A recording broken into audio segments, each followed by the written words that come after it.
set in those.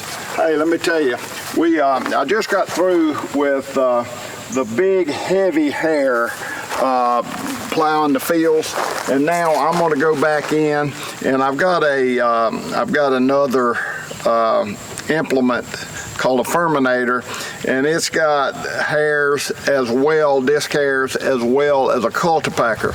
So now that I've got really the dirt broke up, and it's been tough because it's been wet, so it's been pretty chunky, so I've had to go over it multiple times. But I'm going to take the hairs on the cultipacker, and I'm going to take all the set out of them where they'll just be straight.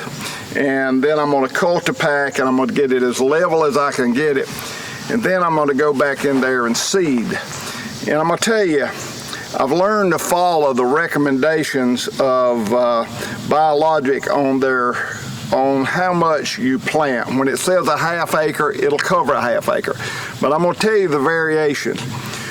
When you don't have your fields prepared good, and you know that you're going to have a lot of seed fall in tractor tracks, or unlevel ground might fall 4 or 5, then I overseed to compensate for my fields not being as prepped as they need to be. So I overseed a little bit. The worse the fields are, the worse shape, the more I tend to overseed. But I've got pretty much a good feel for the conditions. My fields were completely underwater when I bush hogged them 2 weeks ago, and I can't wait on them to dry out because we got more rain coming Friday, and today is Tuesday. So if I wait, and once you plow a field and when it rains, it really soaks it in, you know, because the dirt's so loose it sucks it up. So it'll be a month if I don't get it go ahead and seeded. So I don't have everything perfect, but you can't control the weather, and getting things perfect really is contingent upon conditions, weather, and so you just do what you have to do. But I've got everything broke up. Now we're going to go smooth it out, and we're going to seed it. Rolling. I'm kind of like the old farmer. He said if he ever hit the lottery, he didn't care nothing about being rich, but he'd like to have enough tractors that he could put his implements on them and never have to change implements, just change tractors. And I agree with him 100%. So I got a cultipacker on this one, I got big hairs on that one, I got a broadcast seeder on this one. So I don't have to change implements, and I love it. Let me show you what I'm planting. This is called Deer Plot, and it's made by Biologic, and it's exclusively for Tractor Supply. But I like it. It's a 45-pound bag for about $45, maybe $48. I believe it was $48. So I've got premium seed enough to plant 1 acre for about $48. I like that. That's a great deal. Now, Bobby Cole down at Biologic tells me that I'm going to like this as much as I like Green Patch Plus. Now, let me just tell you, this has been, for the last 7 years, has been my go-to food plot mix. And I think it's perfect for South Carolina. And I'm going to tell you, all my neighbors envy my food plots. They just look awesome. And this has a big part of it. So it's hard for me. I've planted 2 fields so far with Deer Plot, and I'm going to see how it does. But my main 2 food plots that are my best in the bottoms, I'm not going to change anything. I'm going to do what I've been doing for the past 7 years, and that's plant Green Patch Plus. I got an old Khmer Deer bucket, but this is not Khmer Deer. This is called Seed Coat, and it's made by Delta Agriculture. And Johnny McWright, one of the owners of Delta Agriculture, he told me 20 years ago, he said, I'm going to tell you, take a test, get your dirt out of your field, and get you a Dixie cup, and take a seed and coat it with seed coat and plant it in that Dixie cup, and then take you another Dixie cup, put the same dirt out of the same place in the same field. Get you a shovelful, make sure it's the same dirt, because I want you to see what I'm telling you, and plant a seed with seed coat and a plant without.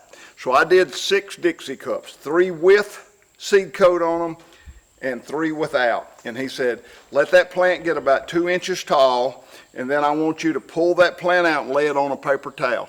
I guarantee you the one you put seed coat on will have twice the root mass as the one you don't. And that played out to be the absolute truth. And I think seed coat is also a big part of why my food plots look so good.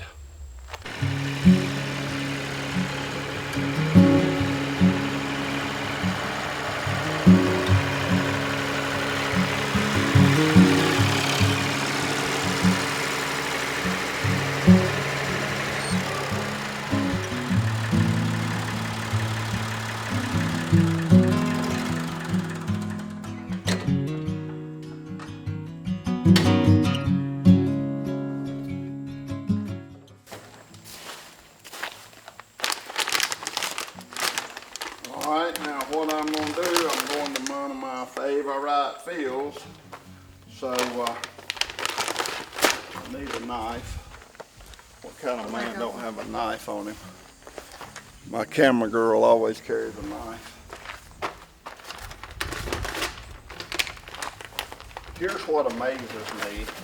You can take this seed coat and put it in the top of this bag.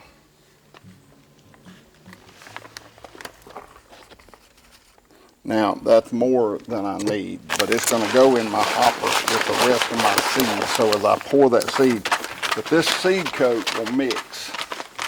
And so I put, this is a 20-pound bag,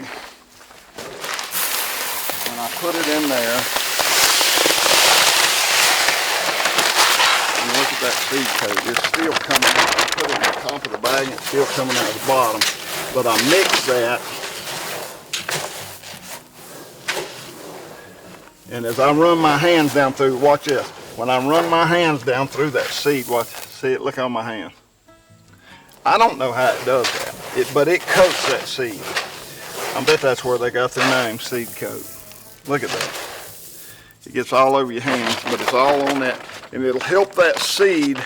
I don't know, you know, a seed has to die before it sprouts. And a lot of people, and me included until I talked with Johnny McBride over at Delta Agriculture, I used to put my seed in the ground and then I fertilized. He said a seed don't need fertilizer, plant does. So wait till your plant is up before you fertilize, and you'll get all you can out of your fertilizer. You go out there and you seed, and let's say it's 5 or 6 days before it rains after you seed. And you put that fertilizer out there and that sun beats down on it and the elements take away from the nutrients of that fertilizer. So you've wasted money. If you'll wait till that plant is in need of that fertilizer before you fertilize, then you will get the benefit of your fertilizer. So a lot to be learned from old farmers and from people that are in the know. And I'm appreciative of what I have learned. And all those little factors play a role in why my food plots look so good. And I'm going to tell you, I'm going to show you, we're going to wait till whatever time it takes when we get some rain and the food plots are up, but I want to show you, it's amazing the success that I've had growing food plots in the last 6 or 7 years. And all these little tricks, seed coat, waiting to put the fertilizer out, putting the right ratio out, planting the right seed, all that is a big factor. Man, I did this for 20 years and my poor little old food plots looked horrible. So now I'm so proud of what I got, and that's why I share all this.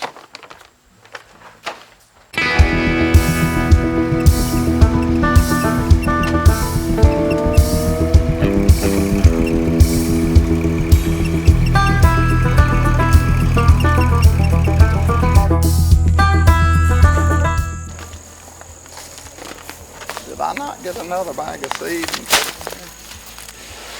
don't think so. Huh? I don't think so. I meant to. What did I do with that other bag of seed? I think you left it. Remind me and I'll put it on the back of your Can-Am and bring it back because I need that other bag of seed.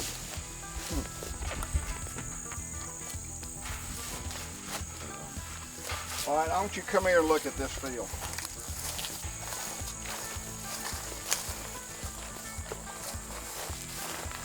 Now, a lot of people will leave their field like this and they'll plant.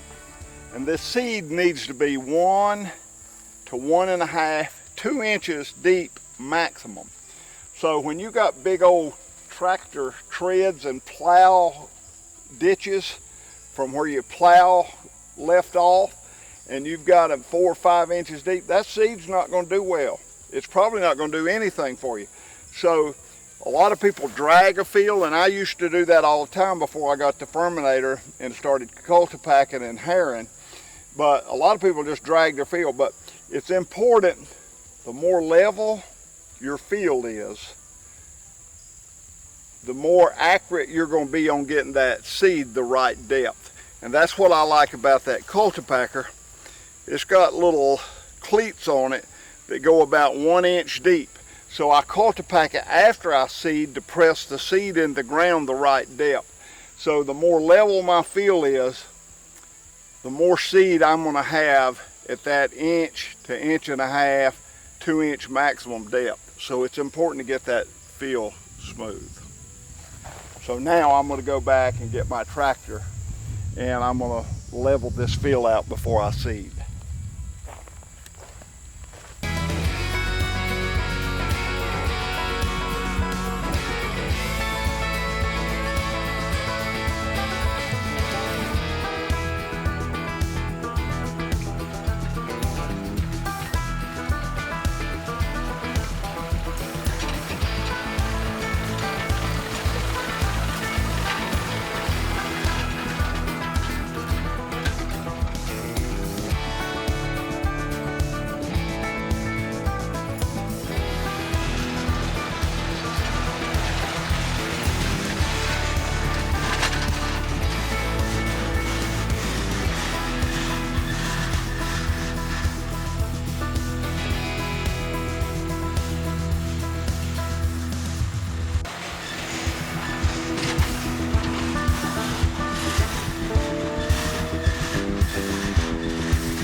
I like to hunt these deer shed, but you're talking about punch a hole in a tractor.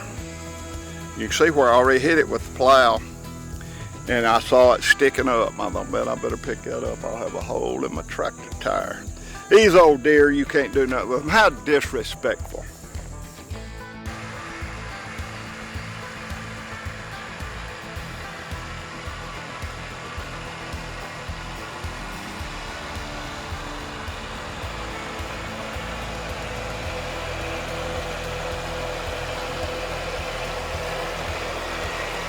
He's out here got me doing the hard work. Look at this. Film. That's such a hard life.